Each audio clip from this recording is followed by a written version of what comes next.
these are the challenges I like. I always loved combining instruments that might not fit together, especially if it's electronic and acoustic instruments, and making that into something new and something maybe with some sounds that you haven't heard yet.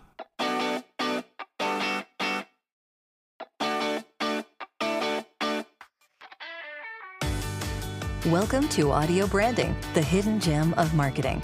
I'm your host, Jody Krangle, and this podcast will discuss just how sound influences our behavior. I generally talk about this in the context of advertising and marketing, but there are other places this is important too.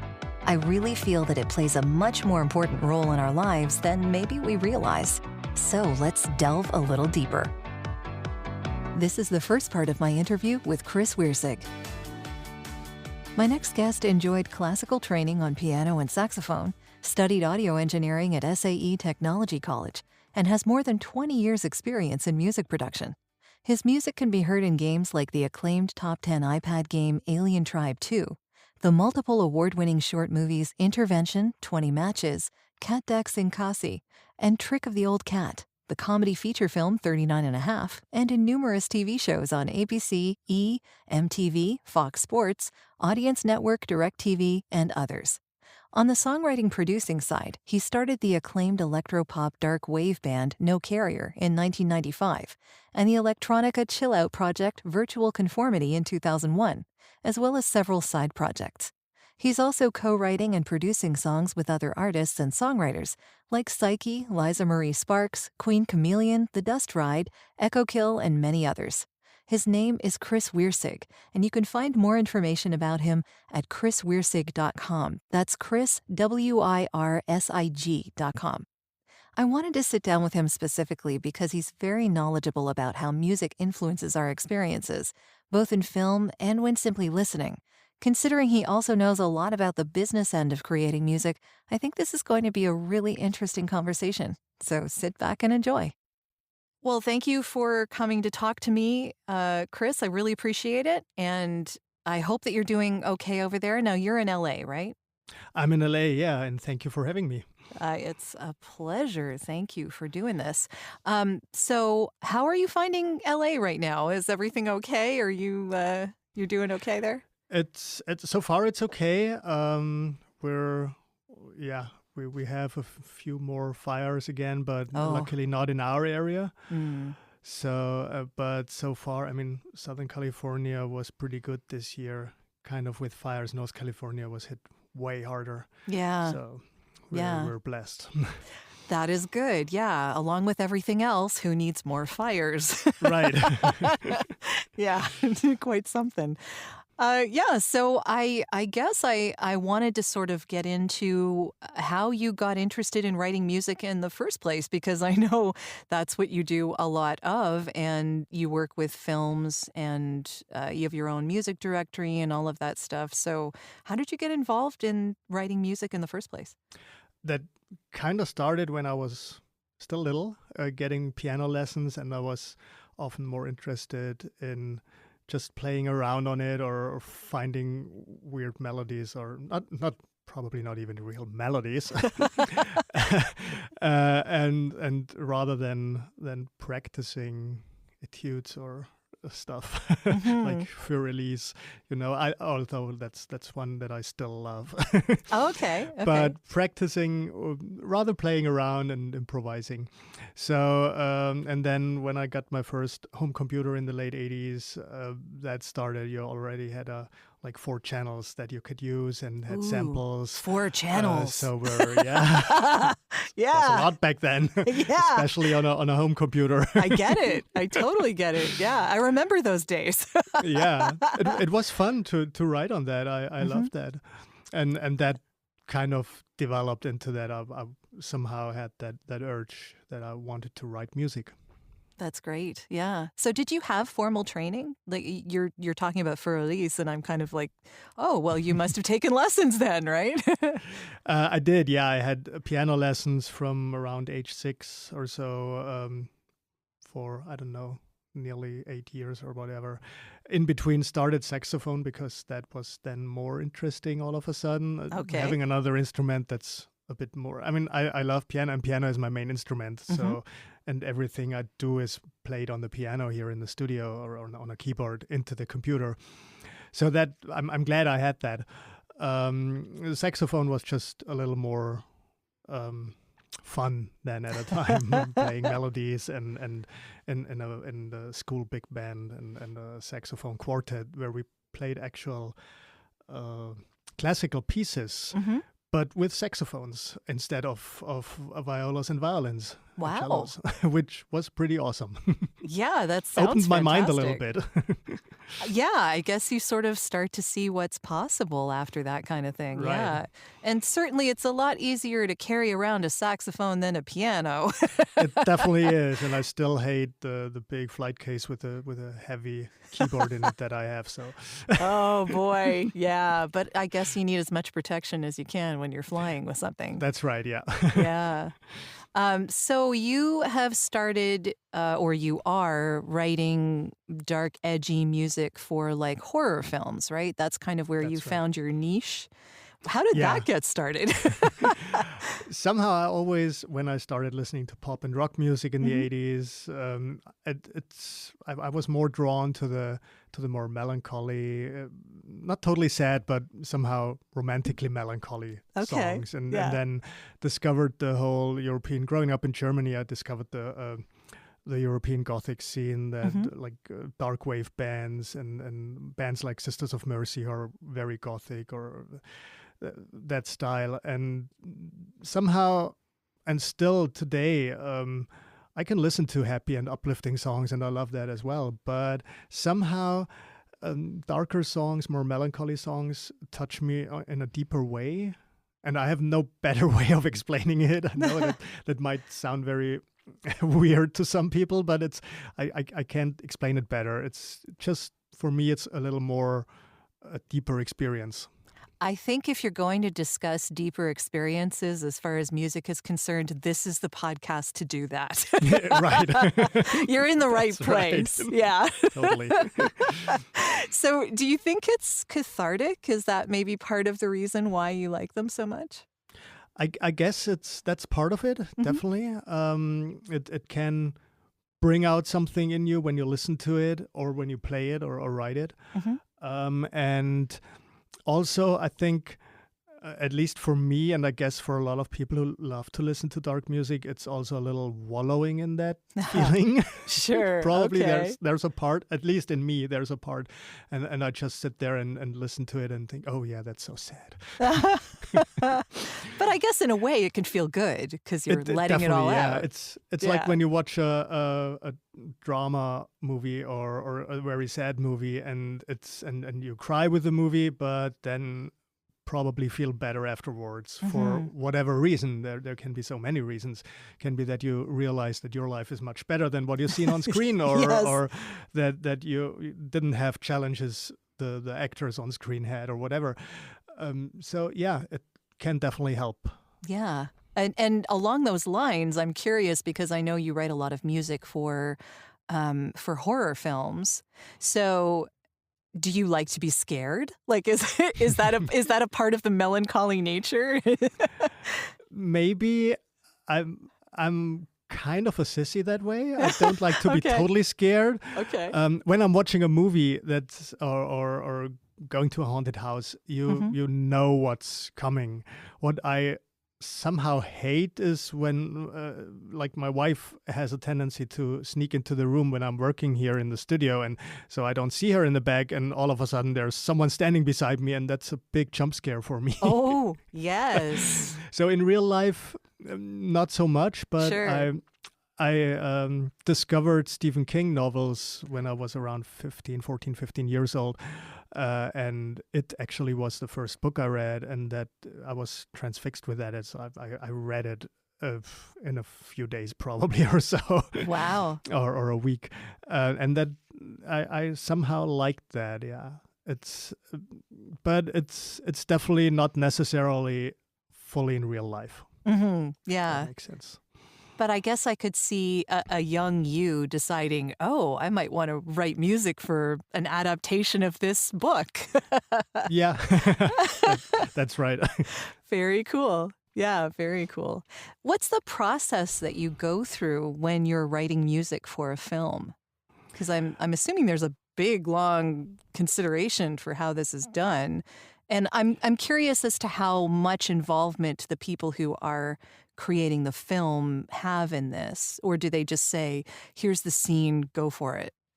That's different from film to film and from director or producer to another director or producer. I mean, for me, I often, so far, I had the fortune, especially with the short movies I did, to come in already when the script was written, and I could read that sometimes while they were shooting or just after they were shooting, and not even had a rough cut for it. So I at least could already read through it and think of certain sounds or instruments to use, or certain scenes where music should be. Because that's an important thing in movies. It shouldn't overwhelm. When there's a lot of dialogue, the music has to be more quiet or more minimal, and it shouldn't be throughout. There are a lot of scenes where music would ruin more than help the scene. So that's always helpful. Or then when at least a rough cut is done, and I get the rough cut and can see from that, or locked picture is even better, because then you don't have to change too much anymore if a scene gets recut. But still, all of this is, for me, I like all of these options. I like to come in early, or if it's a little later, there's a locked picture and you have the scenes as they intend them to be. That's also inspirational. So it kind of makes it easy. For me, I always think it's simple when you have someone writing a scene or a movie and already you know about the emotions, about the atmosphere in a scene, about the actors, what they want to do or can't do. You know, it's whatever their motivation is. So the inspiration is there. I don't have to think of the basic inspiration or the theme for a music.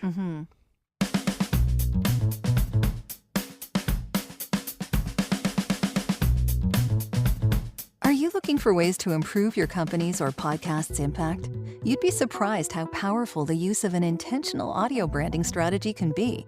Want to know more? I have a free downloadable PDF that gives you my 5 tips for implementing an intentional audio strategy at voiceoversandvocals.com/audio-branding-strategy. That location does ask to put you on a mailing list, just to send you updates on when the new podcasts come out. But if you really don't want to give your email out, I understand. Just contact me directly. My email is all over my website, and I'll make sure you get that PDF without needing to sign up anywhere. If you do sign up, though, you also get access to a resources section called The Studio, where I have videos, white papers, and PDFs, discounts from my guests, and snippets of audio from my guests that no one else gets to hear. So maybe it's worth your while. Totally up to you. And of course, if you're looking for voiceovers, you can get in touch with me about that too. Now, back to the podcast. Yeah, that makes a lot of sense. Although you need to react to the emotion on the screen, right? That's right, yeah. So writing to enhance that emotion, or exactly, yeah, exactly, maybe to enhance it or to help it if it's very subtle. Then the music is the part of a movie that needs to convey it to the watcher. But often it's more just a little help, just a little emphasis on what's going on. Sure. Yeah, that makes a lot of sense. What was your favorite movie to work on so far, anyway? And why? Because I'm curious as to what makes it more enjoyable for you. I enjoyed them all. Actually, I'm lucky so far. Yeah. With all them. What was something special was the short movie Cat Dex. It's about a female soldier in Africa and hunting and killing poachers. So a bit Rambo Tarantino style. Sure. But as it said in Africa, we said, well, there should be some African elements in the music, but of course it shouldn't be too on the nose because everyone sees it's in Africa. Everyone knows it. There are lions running around and elephants. So you don't need the full-blown African music. And it still should be a bit like a typical score, but with electronic elements and African elements. So all that came together. And for me, that was a first, working especially with African instruments and a little chanting and singing in the main theme. So that was definitely a new experience, a little challenge. So that's definitely the most interesting score so far, I would say. Yeah, that does sound interesting. Definitely. Yeah. Have you come across that a lot, that people are trying to evoke certain geographical locations with the music that you provide for them? I personally haven't so far, no. So that's the only one so far. Mainly there. And yeah, as I said, you could see it on screen that it's meant to be in Africa, although it was shot here in California. Yeah. But they had a real lion in the scene, a lion trainer here in LA that with whom they worked. So, and some footage from Africa, obviously. Yeah. Wow. That's really fascinating. So you also have a music directory, right? You put something like that together. Is that just for your music? Do you have other people's music in there? It started with my music. That's why we say we only have dark stuff. It's our niche. Sure. Once again, the dark music. Sure. And we now have around 20 composers who, some more, some less, write for us. It's mainly for TV usage at the moment, like reality shows. One of the shows that used a lot from our library so far was The Challenge on MTV. It's a game show, extreme sports thing. Yeah. I wouldn't dare participate, but it's nice to write music for that. Yeah. So yeah, and that's slowly growing. Great. What's the name of that, just so that people know what to look for? It's called Counter Communications. Okay. And so it's also distributed through Spirit Production Music worldwide. So yeah. Great. Yeah. You also mentioned when we were speaking last the differences between minor versus major chords, I guess, in the popular, type of music that you're writing and that you're hearing and all of that. And I guess I'm curious as to if you start from a particular position when you're writing a song. Does it? I would suppose that minor chords would evoke more darker and more scary type music than major. But do you ever use major chords in your like? Does that ever come into play? You do? Okay. No, I do. I mean, yeah. That's the I did one song, actually a cover version of Bad Moon Rising, the old Creedence Clearwater Revival hit. Sure. In a very dark electronic style, very brooding, much slower. And usually you transpose a song that's in a major key into a minor key, but you still have major and minor chords in there.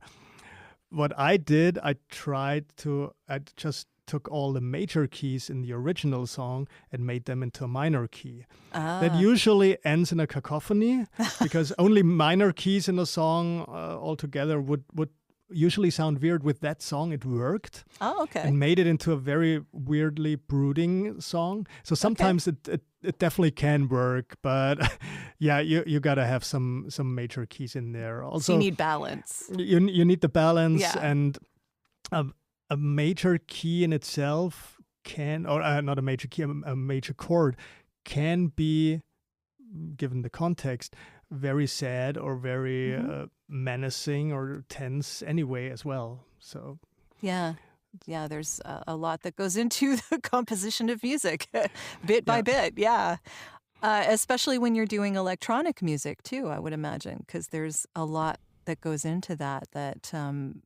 I guess natural instruments you wouldn't have to think about, maybe? That can be. It's more.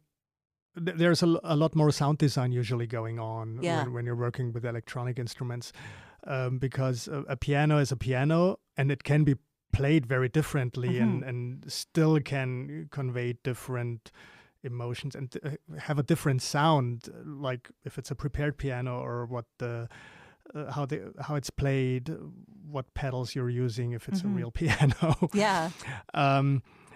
But with synthesizers, you can either go from scratch or from a nice preset you have and go from there and make it into your own sound. I always liked that, and that it's a sound not found in nature, maybe. Yeah, that's an interesting way to put it. Yeah.